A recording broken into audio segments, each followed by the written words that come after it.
在这个小片里面，你也说到了，你为了他把工作辞了，是吧？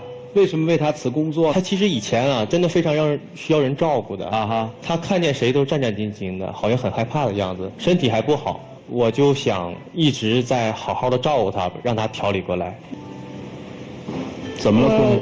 之前交过一个男朋友，但是呢，他对我挺不好的，经常在他心情不好的时候对我实行家庭暴力。在我怀孕7个月的时候，他就把孩子踢掉，所以我很害怕，然后我就决定离开他。但是他拿我父母的性命威胁我，然后我又回去了，直到后来在网上遇到他，这个时候我就决定我一定要离开前男友。陶老师，这个伤害会不会很大？对女性来说，会有很大的一个心理阴影，并且本身他的这种方法也不是我们所建议提倡的，就是去指望着另外一个人来拯救你自己。你一定是自己先来解决这个问题，你才能去找到一个更好、更合适或者说更健康的一段关系。那如果不是这样的话，下一段关系它的形式可能会有所变化，但是它的问题依然会存在。就是问题其实根本没有解决，对吧？你过去做什么的？辞职之前？我是司机，给一个老板开车。辞职就是为了照顾他，把他从那个阴影里拽出来，对吗？我其实也挺不喜欢那个工作的，也是确实是干够了。再一个他的这种情况，我想把那个工作辞了，然后好好的照顾他，并且我也有自己的一些小小的梦想。小伙子还是蛮坦诚的，他不是把辞工作这件事情完全都推给你，这里面有一部分是他自己梦想的原因，这不能叫梦想不现实。他每天就知道画画，你能把那些画画成人民币啊？你有梦想吗？你有喜欢的东西吗？你喜欢什么？你喜欢回到家之后什么都不做，看电视剧。我喜欢我有一个温馨的家。他给你我没有给你温馨的家吗？我每天3顿饭给你做着，家那边冷，尤其现在，我晚上睡觉前还把被窝给你捂热了。我每天接你上下班，这都是我辞掉工作之后啊。那你只有上下班，那除了上下班的时间呢？其他时间你不能工作吗？我现在不是在全心全意的照顾你。那你以这种状态，你们俩靠什么生活的？靠我的工资。他养你了哈？不完全是，我租出了一个，才把家里房子租出去一间。我家在哈尔滨那个地段还不错，也能租上点钱，然后我就把那个大的房间阳光好的租出去了。哎，你可以26岁就自己有房子了。这个是父母留下的，我父母离异，在我很小的时候就不跟我在一起了，他们现在也各自有家。我是从小在奶奶那儿长大的。2个苦命人在网上相遇了，有这么一段爱情，干嘛那么抱怨他呢？他有自己的理想，现在的生活又不是那么拮据吧？因为房租也可以。理想跟工作也不耽误呀。半年多没有去找工作，我跟他说了多少次了，听我的吗？除了画画就是跟那些狐朋狗友吃喝玩乐。我没有吧？我每天在照顾你，占据了绝大部分的时间吧。你现在就是一个家庭妇男。我是家庭妇男啊，比起你之前的那位好多了吧，兄弟。你这么唠嗑，你有朋友吗？你之前刚认识我，我们是什么样子，对吗？你见到谁都很害怕，就见到我都害怕。我抱你一下，你都好像感觉我要伤害你的样子。你看你现在，你再在这跟我吵，说明我把你从之前阴影已经拉回来了。我提醒你啊，不许提他的以前。我问你啊，你画画大概有多少年啊？我从很小的时候就喜欢这个东西，一直在画。后来也是家庭不是很好，我也没有专业的去干这个啊。那你现在还愿意找一份工作吗？我想找我喜欢的，现在真没碰到我。你喜欢什么样的工作？我想就像别人一样，站在大街上给人画像，但是我扔了很久了，我真的现在没到那个程度。那你看啊，他其实有他的难，我们体会一下，他没有谋生的手段和技能嘛，这方面你能体谅吗？不是说我现在要给他报了培训班了。什么培训班？跟电脑有关系的。那你去上了吗？我去上。他撒谎。你怎么知道？你能接我上下班，我就能接你下课。我去问了，老师说没有这个人。你给我报的那个培训班，我没有兴趣。没去，你倒要告诉我，把钱退回来呀。你们在生活是不是很难，姑娘？收入比较少。你用他的钱吗？我基本不花什么钱。我把密码和卡都放他那了，偷摸刷卡都不告诉我。有一次刷了8000，给我奶奶买了个按摩椅。我花这钱也是为了我们2个人以后。我奶奶自己租套房子，现在要动迁了，对她好一点儿。等到动迁的时候呢，我能拿到点钱。早想什么了？奶奶从小把你带到大，你为什么偏偏在这个时候去跟她一起住呢？干嘛目的性那么强呢？我对奶奶好也是发自真心的好，只是现在赶上这件事儿了，想要那笔钱嘛，对不对？你就不用找工作了呗？不找工作是暂时的，我没有说永远都不会找工作。姑娘，你希望的是什么呀？你希望找一个什么样的男人？我希望他有一份正经工作，不管你挣得多还是少，但是你要有上进心，不要总在家里待着。梦想我不想耽误你，但是如果你连工作都没有，你拿什么实现梦想？你拿什么画画？你拿什么买画纸？他不是把房子租出去了吗？房子我根本就不想让他租，太影响我们的生活了。你想到的全是我对你不好。我有给你买过戒指吧？说你买那戒指我都疯了，借钱买的那戒指不属于我的。借钱我会还给人家的，怎么不属于你的了？借钱买戒指，你不怕你朋友笑话你？我觉得那个东西对于婚姻不重要。我觉得重要。您今天来的目的是什么呀？如果他再这样继续不工作，不听我的劝说，没有必要走下去了。而且我对他有一些愧疚，我可能没有勇气说出来，但是我写到密码箱里了。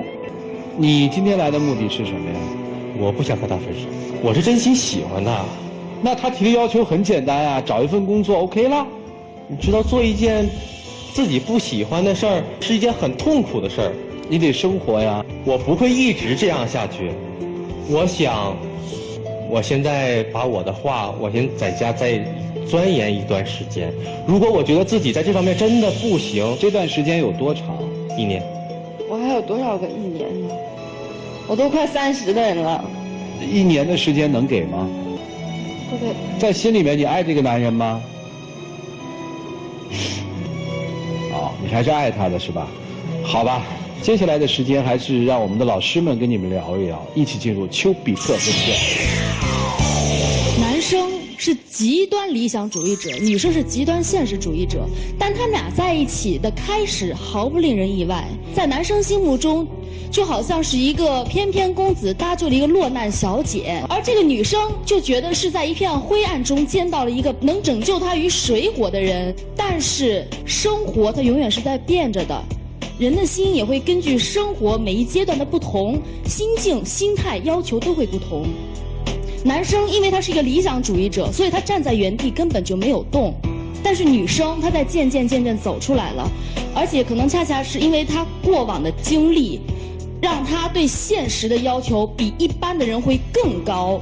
其实我到现在为止，我觉得女孩跟这个男孩分开，是因为有难言之隐，并不是说她真正拘泥于她的工作，她只是想要男孩再多给她一个支撑走下去的力量。你哪怕能完成我这一个要求，我也能跟你再多走一段时间。你这么一说，我又想看那箱子嘛。刚才思思说这个女孩一定有难言之隐，才造成如此的纠结。然后看，咱们当事人马上眼泪就出来了。你男朋友不工作，究竟是不是你想跟他分开的主要理由？不是主要理由，但也是原因之一。这女孩走到你身边，其实你心里知道是为什么，她是来疗伤的。前面有恶魔，你就变成了天使；前面没人关心，你的爱就变得特别珍贵。但是兄弟，这种东西能持久吗？我会持续下去对她好。对呀，我问的就是，你是男人，你要可以依靠，你靠什么活着？是靠自己的劳动吗？创造价值？不是，靠房子。有意思吗？画画，你说自己没学过，没有一个画画的名家是关起门来就自己在家憋着想，我要画，画出来名作了。不是说我想成为艺术家就是艺术家了，你得有追求的过程啊。我们都有梦想，但你得脚踏实地啊，你得靠谱啊。什么都可以没有，上进2个字如果没有，这个人就不值得爱。男生，你说你在追求自己的理想和梦想，那你为了这个理想和梦想都做了什么呢？画呗，看到什么画什么。你的一天的时间是怎么分配的？可以跟我们大家简单的介绍一下。早晨你要做早饭，然后送他上班，对，然后呢？做早饭，然后送他上班，然后我在家画。大概有多少个小时？4、5个小时吧。你会去请教老师吗？不会，一次都没有过。没有过。你真的是在追梦，是在实现自己的理想和梦想，还是只是一个借口？你在逃避什么？我觉得这个可能才是你真的要去面对的问题。这个女孩子爱你，她的这种爱是每个人的眼睛都看得见的。她希望跟你有一个共同的生活空间，当这个空间被别人侵占了的时候，带给她的是非常强烈的不安全感。你应该记得她是从什么样的环境下走过来的。心理学家曾经做过一个测试，人在危急情况下总是更容易结成伴侣，用2个人的力量去对抗这个危险。当这个危险解除的时候，他的其他的情感需求就会开始呈现出来，就不单单是我们要活下去这么简单了，他会需要更多，那个是正常的。2个伴侣在一起就是要相互信任、相互尊重、相互支持、相互关心，这才是伴侣。谢谢老师。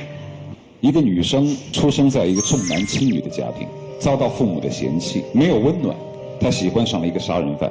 当有人问那个女人说你怎么会喜欢上一个杀人犯的时候，她说至少他不嫌弃我。这也是一个很悲哀的回答。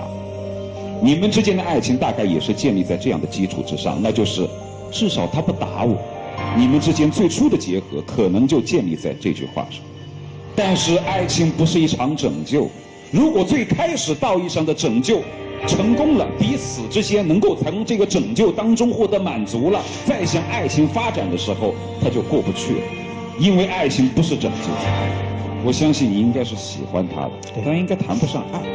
不管你是如何解释，我们从你的陈述过程当中可以理解到你的别有用心和伪善。比如说那个8000块钱的按摩椅，再比如说你为了所谓的梦想而要一个女人来养你。爱他绝对不会对他说出这样的话，至少我不打你，你看跟你以前的那个男人相比，我有多么爱你。如果你要是真的爱他，不会去触动他的过去。如果你要是真的爱他，做出一点点小小的改变，哪怕是为了满足他的需要。我不说你找工作，就参加一下那个培训班，可以为自己的爱人付出一些，为什么不去做？男人可以卑微，但是不能让人看不到自己的志向。男人也可以有困难，但是不能让女人感觉不到希望。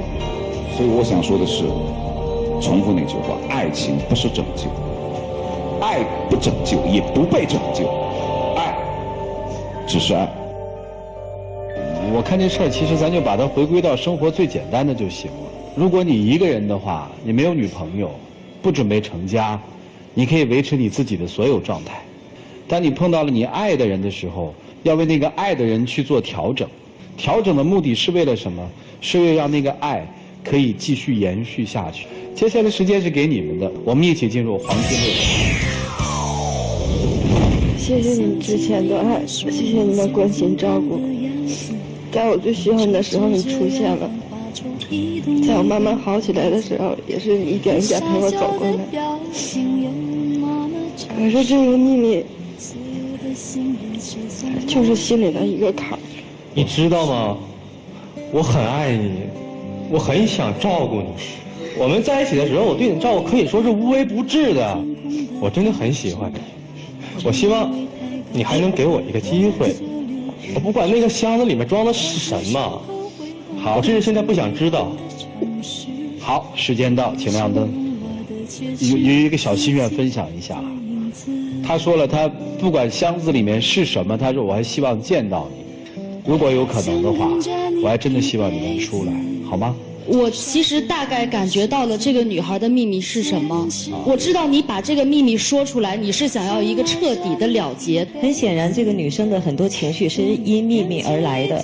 解决问题的唯一方式就是面对。来，两位，请进去，到各自出来的地方，因为那个地方留着你们各自的秘密。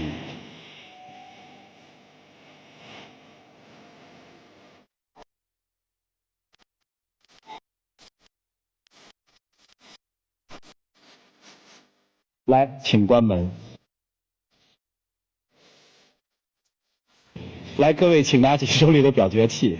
看好他们吗？看好是支持，不看好是反对。来，各位，请选择。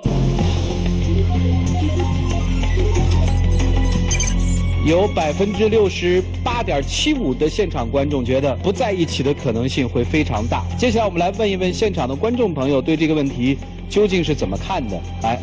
首先我想说一下，我非常不喜欢这个男孩，因为刚一开始的时候，他说什么买按摩仪，我说哦，因为他从小和奶奶一起长大，比较孝顺，然后转过来他又说他在窥探那个拆迁款，所以我就各种不喜欢他。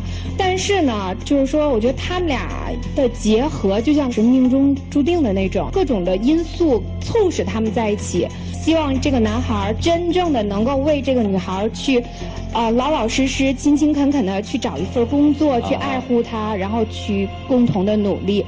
来，姑娘，你的选择是什么呀？我是比较赞成他们在一起，因为我觉得这个男孩虽然是现在不太上进吧，但是我觉得他还是挺爱这个女孩的。啊，你看到了爱哈。好，谢谢哈。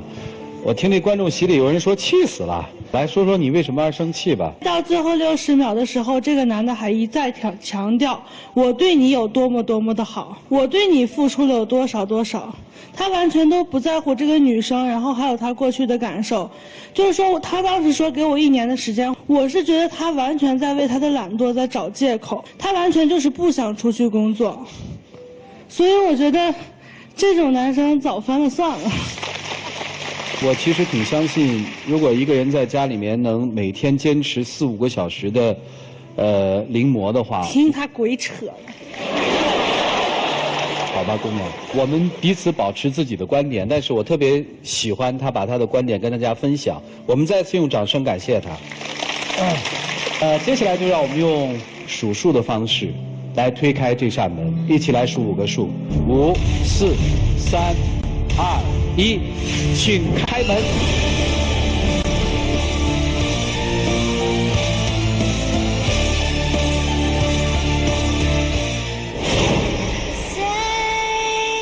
来，有请。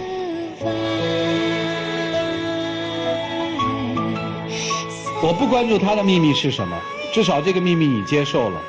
你可以告诉我你箱子里那个秘密是什么吗？我没有秘密。你面对他是没有秘密的。我只想问他走远了吗？丽丽，您走远了吗？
感谢杰利亚为本节目嘉宾提供的套装礼盒。当你把这个送给你心爱的女人的时候，就代表着你对她说，在我的爱里，爱要有你才完美。定会